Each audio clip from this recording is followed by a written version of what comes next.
प्रणाम गुरुजी, प्रणाम गुरु माँ। गुरुजी मैं ये पूछना चाहता था, मुझे अब आगे मुझे क्या करना, मेरे लिए क्या आदेश है गुरुजी? अभी साधना में मुझे और क्या करना है, कृपया मेरा मार्गदर्शन करें इस बारे में। और जैसा कि आपको बताया था कि लाइफ इतनी स्मूथ हो गई है कि मतलब कुछ भी सोचना नहीं पड़ रहा है गुरुजी, सारे काम अपने आप होते हुए जा रहे हैं, वो भी आपकी कृपा से गुरुजी। जो सोचता हूँ, जो चाहता हूँ वो अपने आप ही हो जा रहा है गुरुजी।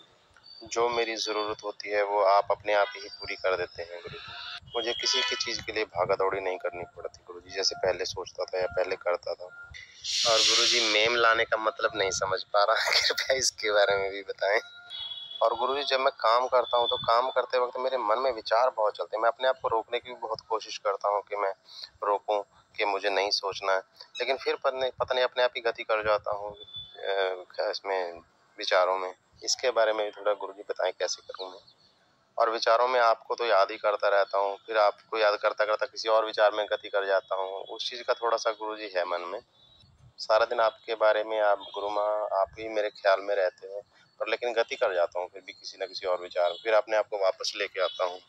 गुरुजी कई चीज़ों में मैं कंफ्यूज रहता हूँ, कोई भी डिसीजन लेना तो कंफ्यूज हो जाता हूँ, मैं कंफ्यूज रहता हूँ। तो उस कंफ्यूजन से गुरुजी निकलने का मुझे रास्ता बताएं गुरुजी, मैं कैसे निकल सकता हूँ कंफ्यूजन से। किसी भी बात को लेकर हो जाती है कंफ्यूजन। अब जैसे आप गुरु माँ का ही फ़ोन नंबर दे दिया मैंने उनको, मैं इस बात में कंफ्यूजन तो सोच भी सकता था, लेकिन पता नहीं उस टाइम में कंफ्यूज होकर मैंने क्यों दे दिया उनको नंबर। मेरी गलतियां काफ़ी होती हैं गुरुजी, मुझे क्षमा कर देना। गलती जानबूझ के नहीं करता, लेकिन अनजाने अनजाने हो जाती है। कृपया मार्गदर्शन करें गुरुजी।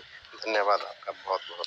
गुरुजी अपनी कृपा बनाए रखें, बस मैं भटकूं ना, जहाँ मार्ग पे आपने चलाया है उस पे निरंतर चलता रहूं, कहीं कोई भटकना ना हो गुरुजी। कृपया मार्गदर्शन करें। प्रणाम आपको और प्रणाम आप सभी को। जो साधक चाहते हैं कि हमारे जीवन में खूब सारा पैसा हो, धन हो, सुख हो, समृद्धि हो, मान सम्मान हो, वो साधकों के लिए ये वीडियो है। आप इसे अच्छे तरीके से देखेंगे तो चीजों को समझ पाएंगे। जो साधक कंफ्यूज रहते हैं कि ये करूं ना करूं, करूंगा तो क्या होगा, नहीं करूंगा तो क्या होगा, ये वीडियो उन साधकों के लिए है। जो साधक परमात्मा की बात को नहीं समझ पाते हैं और दुखी और परेशान हो जाते हैं, ये वीडियो उनके लिए भी है। स्टार्ट करते हैं कि मेरा जीवन बहुत स्मूथ चल रहा है, आराम से चल रहा है। जो चीजों के लिए मुझे सोचना पड़ता था उन चीजों के लिए अब मुझे सोचना नहीं पड़ता। जो सोचता हूं वो हो जाता है। अब खामाखाई की बेकार की चिंताएं नहीं। पहली बात, मेरे को काफी सारे साधकों ने मैसेज करके बोला है, कुछ ने तो सामने ही बोला है कि गुरुदेव ऐसी भी कुछ विधियां बताओ जिससे हम लग्जरी को जिए, अरबोपति हो जाए। अध्यात्म में मैं ऐसा कहता नहीं कि अध्यात्म में ऐसा नहीं है। अध्यात्म में बहुत सारी विधियां ऐसी हैं जो धन को आकर्षित करती हैं। विधियां बहुत सारी ऐसी हैं।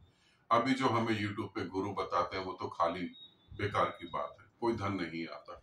मगर कुछ विधियां इस तरीके से बनाई गई हैं कि साधक को अगर पैसे की दिक्कत हो रही है तो उन विधियों को करके वो धनवान बन सकता है, और पैसे की कारण जो उसे असुविधाएं हो रही थी उनको वो ठीक कर सकता है। तो ऐसी भी विधियां हैं, मगर अलग से विधियां करें और अलग से विधियां करने के बाद जो है उसी में उलझ के मर जाए और परमात्मा नहीं हो पाए, ये थोड़ा रिस्की है।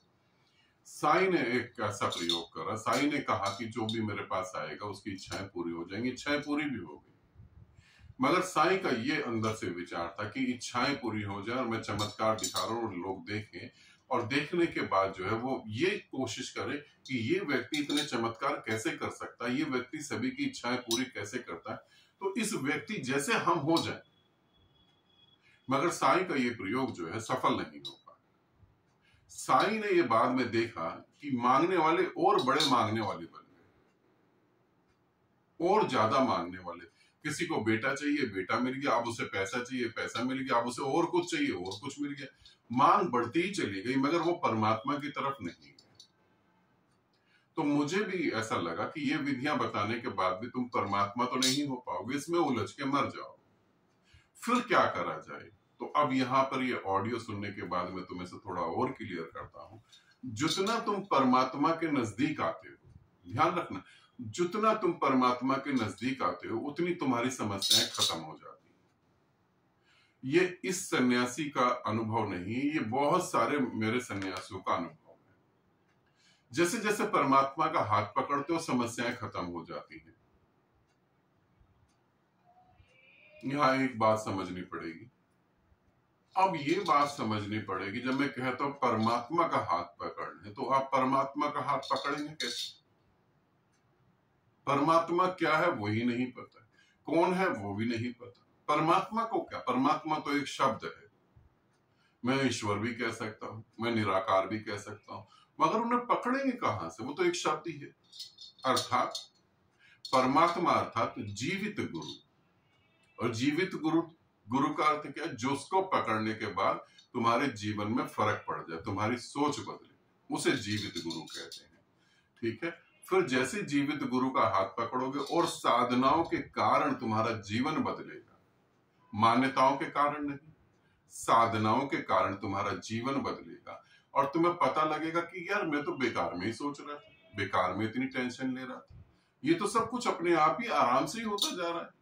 बस मुझे ये कहना है कि अच्छा मेरे को यहां जाना है, बस इतना सोचना भर कि मुझे यहां जाना है, मुझे ये काम करना है और ऐसा होना चाहिए, और आप देखेंगे कि वैसा हो गया, वैसा ही हो गया जैसे आपने कहा और सोचा। मगर जितना गुरु के करीब आएंगे उतनी ये चमत्कार घटेंगे। तो फिर मुझे लगता है अलग से विधि बता के करूंगा। तुम जहां भी हो, जिसने परमात्मा का हाथ पकड़ लिया, ये ध्यान रखना ईमानदारी से। तुम ये ना कहना कि मैं तो मानता हूं परमात्मा को, मैं तो शिव को जल चढ़ाता हूं, मैं तो हनुमान की पूजा करता हूं, तो मैं भगवान राम की पूजा करता हूं। ये काम नहीं कर पाएगी। ठीक है, जैसे साईं का मैंने एग्जांपल दिया, वैसे और बड़े भिखारी बन जाएंगे। जब तुम जीवित गुरु को पकड़ते हो, उसका हाथ पकड़ते हो, और तब देखते हो परिवर्तन घटित हो रहा है, मगर ईमानदारी से तुम चलना, तो तुम्हारी गरीबी, तुम्हारी बहुत सारी परेशानियां, मानसिक, फिजिकल जो भी है, वो खत्म होती चली जाएंगी। और अंततः तुम्हें हंसी आएगी ये सोच के कि अरे मैं कहाँ इतनी मेहनत कर रहा था, मेहनत करने के लिए तो कुछ है ही नहीं, एक शब्द ही तो बोलना है कि मुझे वहां जाना है, और मैं चला गया, सब इंतजाम हो गया। इतना सहज जीवन हो जाता है, और जितना जीवन सहज होता है उतना तुम और परमात्मा की तरफ बढ़ने लगते हो। ठीक, ये बात। अब दूसरी बात पे बात करते हैं कि मैं कंफ्यूज रहता हूं, मेरे डिसीजन मुझे लगता है राइट नहीं है, रॉन्ग है, और मैंने गुरुदेव फोन नंबर दे दिया जो कि मुझे देना नहीं चाहिए था। जब आपको मैं या गुरु माँ पर्सनल फोन नंबर दे देती है, तो इसका मतलब है कि हम आपको बहुत लायक समझते हैं, हम आपको अपने बहुत करीब समझते हैं, तभी आपको पर्सनल नंबर दिया जाता है, क्योंकि हमें लगता है कि आप इतने ईमानदार हैं और आपकी जिम्मेवारी को समझते हैं। वरना सब कुछ पब्लिक में हो जाए तो पब्लिक तो परेशान कर देगी, वो तो परेशान कर देगी। वो तो अब मेरे को इतना बोलने के बाद भी कि मैं पर्सनल किसी का ऑडियो नहीं सुनूंगा, फिर भी साधक भेजे जा रहे हैं कंटिन्यू, मेरे पास समय नहीं है, मगर फिर भी तो मैं सुनूंगा ही नहीं। तो इसी तरीके से नंबर नहीं देना चाहिए, मगर कंफ्यूजन के कारण ऐसा हो गया। तब फिर हमें क्या करना चाहिए? जो राइट डिसीजन नहीं ले सकते, जो कंफ्यूज रहते हैं, उनको थर्ड आई पे मेडिटेशन करना चाहिए 10 से 15 मिनट, या तो 5 मिनट करेंगे, या 10 मिनट करेंगे, या 15 मिनट करेंगे। ठीक है, अगर सर दर्द होता है और 2-3 दिन तक सर दर्द रहता है तो फिर नहीं करेंगे, मगर राइट डिसीजन लेने के लिए और संकल्प पावर बढ़ाने के लिए थर्ड आई पे मेडिटेशन करने से ये प्रॉब्लम खत्म हो जाएगी। ठीक है, ये बात हो गई। और अच्छा, जो मैं कह रहा था कि हमारे एक साधक हैं, ये तो मैं मजाक कर रहा था कि हमारे एक साधक हैं गुरविंदर, तो वो भी अगर वीडियो देख रहा है तो वो भी हंसेगा। ये मैं मजाक कर रहा था कि भाई गुरविंदर के लिए जो है, जब आप कनाडा जा रहे हैं तो कनाडा से एक गोरी मेम ले आना, जिसकी शादी हम गुरविंदर की करवा देंगे उससे। ठीक है, फिर मुझे लगा, अब जैसे लालच तो लालच होती है, फिर मुझे लगा कि भाई हमें घर में काम करने के लिए कोई चाहिए, क्योंकि मेरा 15 से 16 घंटे सिर्फ ध्यान में निकल जाते हैं। मेरे को उन सभी साधकों के ऊपर काम करना है, सूक्ष्म रूप से मैं काम कर भी रहा हूँ और उनको रिजल्ट भी आ रहे हैं। में जो छोटा सा एक ग्रुप बना है, उसमें मेरे को लगता है 3 से 4 महीने के अंदर वो सभी लोग बुद्धत्व को उपलब्ध हो जाएंगे।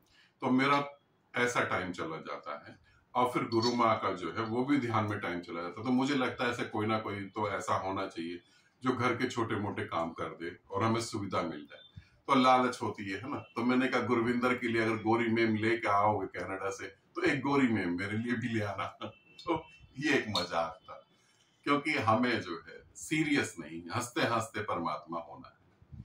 तो ये एक मजाक था, ठीक है।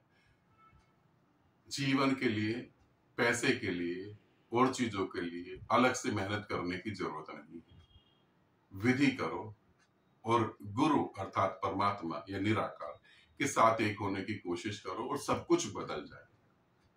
डिसीजन में दिक्कत है, कंफ्यूजन है, तो थर्ड आई पे ध्यान करो, वो भी क्लियर हो जाएगी। फिर हर डिसीजन एकदम कामयाब हो। ठीक है, आनंदित रहें, सदा खुश रहें। बहुत बहुत प्रेम आप सभी।